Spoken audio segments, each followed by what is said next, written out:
Would you be ready if a natural disaster were to strike? We asked Bob Prince, a former U.S. Army paratrooper and owner of the company Storm Ready in Chicopee, how we should prepare for a natural or man-made disaster.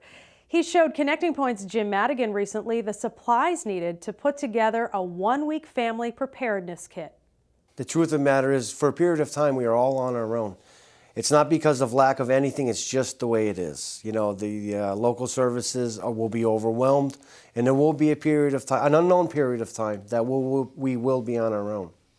I know you say at your website, there's a great phrase, preparedness equals family safety. Exactly, and that's what it's all about.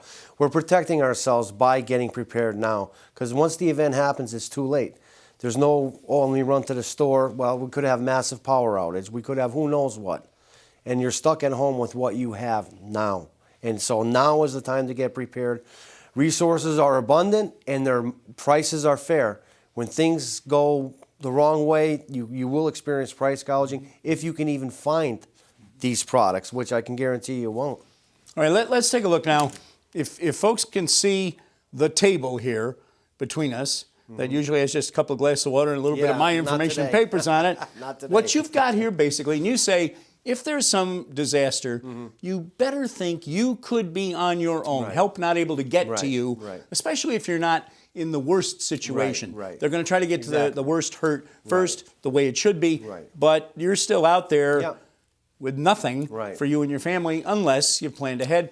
This is basically sitting here a week's worth of what you need for you and your family to get by. For at least 4 people, we're a great believer in overstocking, so we always underestimate our needs to create a larger stockpile. This could easily carry 4 people, 7 days, well, probably much longer. And it's to get that longer day period, it's really not that much more money. You're talking here, you could do easily a week's worth of food, water, for 4 people for under $200 to include the stove, because we can't forget, we need something to cook on. And these stoves, I prepared some food today, and with a limited space, but this is part of one of the items, all on 1 can of fuel. So it's very economical, and it's very high quality. Well, let's talk about some of, you've got some cans piled up here. Pretty good sized cans, kind of looks like an old-fashioned coffee can, a little bigger maybe, but basically essentials. And this is food that will last a long time. 30 years plus. 30 years, for instance, shelf life? Wow. The rolled oats, so we have to account for breakfast. Right this in the is middle. The most effective manner. There's 107 servings in there. It costs about $32, but the most important thing, the shelf life on that bucket is 2045. I think that's longer than my shelf life. I know. Maybe, Jim. But these other things are called number 10 cans. They all have about a 30-year shelf life. And even after you open them, they're good for a year. They all come with lids. So once you open a can up, you put the lid on it. It keeps the moisture and air out. And you've prepared a meal here, on the plate. You just prepared that. There's something, I did that this morning. The most common question, well, how much does this make? So this product is a copulation of vegetables, dehydrated. In other words, all the moisture is extracted out of it. There is not additives or preservatives. The extraction of moisture creates long-term storage. This is only 1 cup dry, and that's 1 cup is not very much, and that's what what it reconstitutes to. 1 cup of these assorted vegetables reconstitutes to that amount of vegetables. And then we can use our pasta and rice that we self-store to make countless amounts of dishes. Let's talk about some of the other stuff you need too. We all forget, the power goes out, and it's funny really the way the mind works, habit. You tend to go down and look at your circuit breaker or a fuse box or whatever, and the first thing you do is you try and throw a light switch. Well, you can't. You better have some flashlights, and you better have batteries. Exactly. And that is it. That's the first thing that's going out is electricity. And first thing we need is what? Light. So what we do is at Storm Ready, we have that lantern that's on your side. Very economical. I've personally tested that with 2 good D batteries. Basically, a D battery is the flashlight battery, people call it. That will last over 100 hours.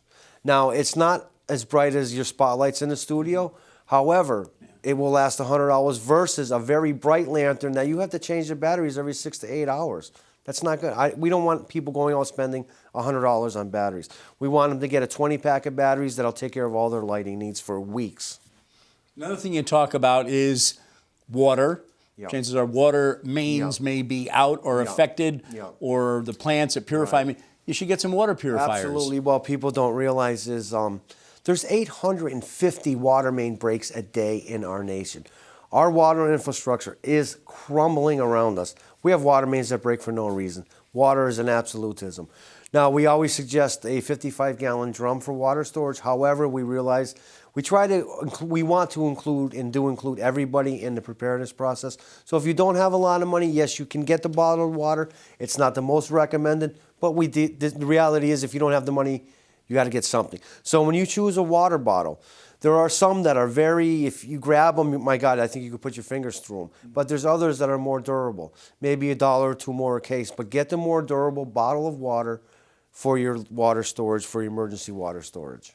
Bob, we got about half a minute left. Okay. Number one thing you say is for folks to really kind of sit down, think about what they're going to need and plan. Exactly. And that's what I do every time I work with somebody. The first question is, why have you waited so long? Basic answer, or the most common answer, I didn't know how to get started. So what we do, and that's why it's so nice to be here to let the folks know that this is all doable.